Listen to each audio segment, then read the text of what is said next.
Welcome to Inside the Deal. I'm Suzanne Stevens. With me today is James Bacchus. James is a former Democratic Congressman and also chairs the Global Trade Group at Greenberg Traurig. Jim, we know there's a lot of anger globally about the financial system. We've seen that in protests in the run-up to the G20 Summit. You've said that the world has been victimized in a way by what we haven't done in the U.S. and Great Britain with our banking systems. How so? Well, I don't think we've done nearly enough to have appropriate regulatory oversight of our banking system, and I do think the new president we have and our new administration and the Congress are trying to remedy that at this time. But I don't blame developing countries and others around the world for blaming the United States for being asleep at the switch over most of the past decade. However, we can't govern out of anger, either nationally or internationally. We have to figure out what's going to work for all of us and do it. Well, one remedy a lot of people say would be better kind of coordination of the global financial system. What's realistic in the short term? Well, in the short term, I think it's realistic to engage in more financial coordination through our finance ministers, through some of our central bankers. I think it's realistic to beef up the International Monetary Fund so that the IMF can help developing countries.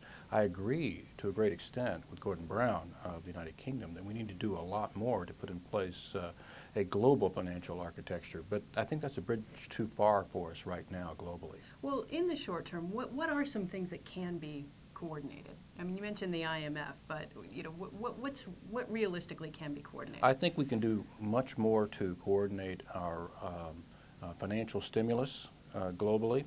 I think we can coordinate more in terms of dealing with offshore tax havens and a lot of the other edgier ways in which more risk has been taken than ought to be taken in terms of international banking. I do think that the most important thing we can do is try to curb what is an increasing tendency toward what might be called financial protectionism. In every nation in the world, there's a desire to have banks lend to us rather than them. But it's past time that all of us in the world realize that all of us are us. There is no them. If we start encouraging our banks to lend only to our own citizens, then we're going to deny ourselves economic opportunities worldwide. What's the best case scenario for coming out of the G20 Summit?